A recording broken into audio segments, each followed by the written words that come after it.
नमस्कार दोस्तों, स्वागत है आप सबका हमारे इस चैनल पे। आज की इस वीडियो के माध्यम से मैं आपको बताने वाला हूं कि किस तरह से आप अगर आईटीआई करना चाहते हैं तो आपके लिए एक सुनहरा मौका है खुद का रजिस्ट्रेशन करने का।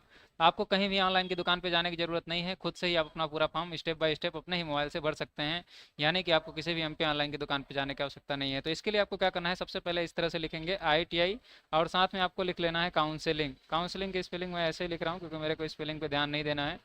लेकिन यहाँ पे आप जैसे ही गूगल क्रोम ब्राउजर के अंतर्गत ITI काउंसलिंग लिख के सर्च करेंगे तो यहाँ पे फर्स्ट ऑप्शन जो आपको देखने को मिलेगा, यहाँ पे आप ITI एमपी ITI एडमिशन भी लिख सकते हैं। तो अगर आप एमपी के अंतर्गत पढ़ाई करना चाहते हैं, अगर ITI करना चाहते हैं तो कैसे आपको उसका रजिस्ट्रेशन करना है, यही इस वीडियो के अंतर्गत देखने वाले हैं। तो सबसे पहले इस रजिस्ट्रेशन का जो यहाँ पे लिंक दिया हुआ है, इस लिंक पे आपको करना है क्लिक। अगर आप मोबाइल से कर रहे हैं तो मोबाइल पे यहाँ पे जो ऊपर यहाँ पे थ्री डॉट रहता है, इस पर क्लिक करके थोड़ा सा नीचे और देखेंगे तो आपको डेस्कटॉप व्यू का ऑप्शन रहता है। तो डेस्कटॉप व्यू वाले ऑप्शन पे आप क्लिक कर लेंगे तो आपके कंप्यूटर मतलब आपके मोबाइल में भी इस तरह से पूरा डेस्कटॉप जैसा ही कंप्यूटर की स्क्रीन जैसा आपको दिख रहा है, उसी तरह से आपके मोबाइल में भी दिखने लग जाएगा। तो इससे क्या होगा कि जो अक्षर बहुत छोटे छोटे दिखते हैं वो सही से दिखेंगे, तो आपको समझने में आसानी होगी। तो देखिए, यहाँ पे इसको अपन रोक के थोड़ा सा पढ़ लेते हैं। प्रथम चरण के लिए इच्छित संस्थानों और व्यवसायों में क्रम चयन यानी कि चॉइस फिलिंग प्रारंभ हो गया है, जिसकी अंतिम तिथि 10 जून तक है, जो कि आज 30 तारीख 30 5 2024 है। तो 10 तारीख इसका लास्ट डेट है। तो आपको इसका फॉर्म भरने जल्दी से जल्दी भर लेना होगा। अगर आपने अभी तक रजिस्ट्रेशन नहीं किया है तो कैंडिडेट न्यू कैंडिडेट है तो रजिस्ट्रेशन यहाँ से करना है। अगर आपने रजिस्ट्रेशन कर रखा है तो किस तरह से आपको अपना खुद का मतलब चॉइस फिलिंग करना है, यानी कि संस्था में आप किस कौन से संस्था में अपना प्रेफरेंस देना चाहते हैं, तो उसको अपन यहाँ पे चॉइस फिलिंग ही इसके अंतर्गत करने वाले हैं, क्योंकि हमने रजिस्ट्रेशन बहुत पहले ही कर लिया है। तो यहाँ पे आप रजिस्ट्रेशन के बारे में देख सकते हैं। अगर आपको रजिस्ट्रेशन करना है तो यहाँ पे न्यू रजिस्ट्रेशन वाले ऑप्शन पे इस तरह से क्लिक करके अपना रजिस्ट्रेशन भी कर सकते हैं। तो चलिए, हम लोग अभी चॉइस फिलिंग करने वाले हैं। तो चलिए, चॉइस फिलिंग के लिए आपको क्या क्या करना होगा ये देखते हैं। यहाँ पे आपको अपना पंजीयन क्रमांक नंबर डालना है, यानी कि जो आपने फॉर्म भरते समय आपने जब कैंडिडेट रजिस्ट्रेशन किया था तो आपने जब सब कुछ डॉक्यूमेंट अपलोड कर दिया था, जो पैसे पेमेंट कर दिए थे, जो 19 या 17 रुपये के आसपास का होता है, तो उसको अगर आपने पेमेंट वगैरह सब कुछ कर दिया तो आपका एक रजिस्ट्रेशन नंबर जनरेट हो गया आता है। तो जो रजिस्ट्रेशन नंबर आपका है उसको इसके अंतर्गत डाल देना है और अपनी अपनी जन्म तिथि इसके अंतर्गत डाल के लॉगिन पे क्लिक करना है। तो चलिए, इतना कर। तो दोस्तों, जब आपने ITI का रजिस्ट्रेशन किया था तो आपको यहाँ पे इस तरह का फॉर्म जनरेट होके आया था, ठीक है, आपको याद हो तो। अगर नहीं किया है तो इस तरह से जब रजिस्ट्रेशन करेंगे तो ये आपका इस तरह से फॉर्म आपका जनरेट होके आएगा। तो इसी फॉर्म में सबसे ऊपर है जो कि आपका रजिस्ट्रेशन नंबर लिखा होता है, पंजीयन क्रमांक नंबर। तो इसी पंजीयन क्रमांक नंबर को यहाँ डालना है और यहाँ पे आपको अपनी जन्म तिथि लिखनी है इस तरह से, जैसे कि दिनांक, मंथ और 2000 जो भी आपका सन है जैसे जन्म तिथि का, उसी को इस तरह से लिख देना है। जैसे ही आप इसको डेट ऑफ बर्थ को इसको डाल के लॉगिन पे इस तरह से क्लिक करेंगे तो यहाँ पे नेक्स्ट पेज आपका खुल के आ जाएगा। चलिए, मैं इसको दोबारा से डाल लेता हूँ। दोबारा से डाल दिया क्योंकि ये गलत हो गया था शायद। तो लॉगिन पे जैसे ही मैं इस पर क्लिक करूँगा तो यहाँ पे आपकी डिटेल ओपन होके आ जाएगी। यहाँ पे आप सब कुछ देख सकते हैं और यहाँ पे प्रिंट आवेदन पत्र प्रिंट करें पे क्लिक करना होगा आपको, क्योंकि इस तरह से हमने स्टेप बाय स्टेप रजिस्ट्रेशन किया है। जैसे रजिस्ट्रेशन किया है, फिर एजुकेशनल क्वालिफिकेशन डाली है, फिर इमेज अपना मतलब फोटो कस्टमर का जो भी हमारे जिसका मतलब फॉर्म फिल करना है उसका डालेंगे, फीस पेमेंट करेंगे, उसके बाद प्रिंट एप्लीकेशन फॉर्म को इस तरह से प्रिंट कर लेंगे। प्रिंट करने के बाद से पे ऑनलाइन चॉइस फिलिंग का फीस करना होगा हम लोगों को। देन उसके बाद से आगे का काम हम लोग करेंगे। तो जब हम यहाँ पर प्रिंट करके इसको डॉक्यूमेंट को अपने को सेव कर लेना है PDF फॉर्मेट में इस तरह से, और सेव करने के बाद से इसको अपन आगे चलेंगे यहाँ पे। तो जब यहाँ पे अपन जाएंगे पे चॉइस फिलिंग फीस पे, तो इसका देखते हैं कितना फीस है, फिर उसके बाद से हम लोग चॉइस फिलिंग करने का हमको ऑप्शन दिया जाएगा। तो प्रोसीड विथ पेमेंट के लिए यहाँ पे क्लिक करेंगे और आगे बढ़ेंगे। क्या बता रहा है, हाँ ठीक है। टोटल 50 रुपये प्रोसेसिंग मतलब इसका चॉइस फिलिंग का फीस है दोस्तों। तो इसको आपको सबसे पहले यहाँ पे UPI वाला ऑप्शन सेलेक्ट कर लीजिएगा। UPI ऑप्शन सेलेक्ट करने से क्या होगा, आपका 5 रुपये एक्स्ट्रा चार्ज लगेगा। और ये बहुत ही आसान तरीका होता है पेमेंट करने का, क्योंकि बहुत सारे लोगों के पास नेट बैंकिंग वगैरह नहीं होती है, क्रेडिट कार्ड डेबिट कार्ड नहीं होते हैं। तो पेमेंट नाउ वाले ऑप्शन पे क्लिक करेंगे, इसको सब कुछ देखते हुए यस कर देंगे। और यस करने के बाद से यहाँ पे इस तरह से खुल के आ जाएगा। अगर आपके पास QR कोड यहाँ पे जनरेट करना चाहते हैं तो QR कोड से, या तो यहाँ पे आप UPI ID से डालना चाहते हैं तो इस पर क्लिक करके यहाँ पे UPI ID भी डाल सकते हैं।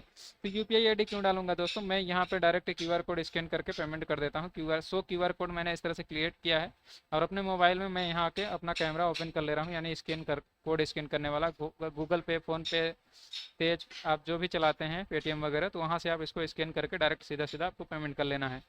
तो यहाँ पे मैं जब पेमेंट करूँगा तो डायरेक्ट सिस्टम में शो हो जाएगा कि योर पेमेंट इज सक्सेसफुल, ऐसा लिख के आ जाएगा। तो यहाँ पे मेरा पेमेंट मोबाइल में सक्सेस हो गया और देखिए यहाँ पे भी स्क्रीन पे भी यही दिखा रहा है कि हमारा पेमेंट सक्सेस हो गया है, ठीक है। अब इसको क्या करना है, को दोबारा से PDF को सेव कर लेना है, या आपके पास प्रिंटर है तो प्रिंट कर लेना है।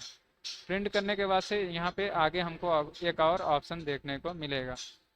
देखिए यहाँ पे ऑप्शन हमको देखने को मिल गया चॉइस फिलिंग आईटीआई के चयन के लिए। तो यहाँ पे हम लोग जाएंगे और अपना डिस्ट्रिक्ट सेलेक्ट करेंगे कि कौन से डिस्ट्रिक्ट में हम लोग एडमिशन लेना चाहते हैं। तो अगर सिंगरौली, मध्य प्रदेश, राजस्थान, भोपाल, कहाँ भी मतलब मध्य प्रदेश के अंतर्गत जितने भी जिले हैं उसमें जहाँ भी आप एडमिशन लेना चाहते हैं उसके आपको जिला को सेलेक्ट करना है। और गवर्नमेंट में, प्राइवेट में या फिर दोनों में आप एडमिशन लेना चाहते हैं तो इसको इस तरह से सेलेक्ट कर लीजिएगा। चूँकि हम लोग गवर्नमेंट में एडमिशन लेना चाहते हैं तो यहाँ पे सर्च वाला ऑप्शन क्लिक करेंगे तो अपने सिंगरौली जिले के अंतर्गत जितने भी गवर्नमेंट कॉलेजेस रहेंगे यहाँ पे आपको देखने को मिल जाएंगे।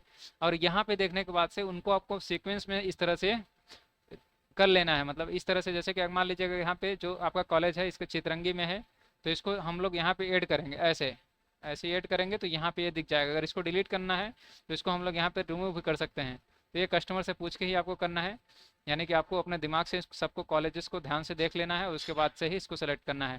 तो जो हमारे कस्टमर हैं ये अभी अप्लाई करने वाले हैं कहाँ के लिए, जो कि है हमारा बैढ़न के अंतर्गत। तो इसको मैं सर्च करूँगा ध्यान से। देखिए यहाँ पे बैढ़न है, देखने को मिल गया। और इसका ट्रेड भी यहाँ पे लिखा हुआ है कि यानी कौन सा ट्रेड करना चाहते हैं, इलेक्ट्रीशियन, फिटर, मैकेनिक, ये बैढ़न का ही है, फिटर, मैकेनिक और मैकेनिक डीजल, इस तरह से।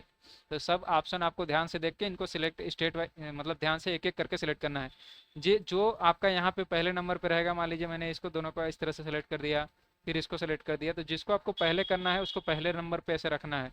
अगर इनको ऊपर नीचे आप करना चाहते हैं तो यहाँ से इस तरह से ऊपर नीचे भी कर सकते हैं कि इसको ऊपर जाना चाहिए या और ऊपर जाना चाहिए, तो यहाँ से इस तरह से ऊपर नीचे कर सकते हैं। ठीक है, तो इन सबको सेलेक्ट करने के बाद से आगे की प्रोसीजर मैं आपको बताता हूँ। तो चलिए इतना पहले कर लेते हैं। तो इस तरह से सारे ट्रेड आपको अपने से ध्यानपूर्वक अच्छे से सेलेक्ट कर लेना है। और यहाँ पे आपको ऑप्शन देखने को मिलेगा लॉक चॉइस, यानी कि अपना जो चॉइस है उसको लॉक करें।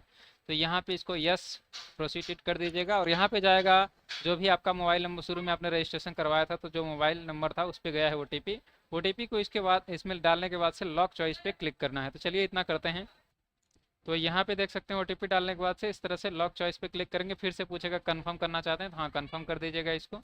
और इस तरह से आपका चॉइस फिलिंग भी लॉक हो चुका है। और यहाँ पे प्रिंट अपडेटेड फॉर्म पे क्लिक कर लेना है आपको, और यहाँ पे आपको इस तरह से चॉइस फिलिंग का आपको दिख जाएगा कि आपके कौन कौन से कॉलेज हैं। और इसको इस तरह से पीडीएफ बना लेना है, पीडीएफ बना के अपने पास रख लेना है। और इसको हो सकता है आपको जब कॉलेज में जाना पड़े तो इसकी ज़रूरत पड़ेगी।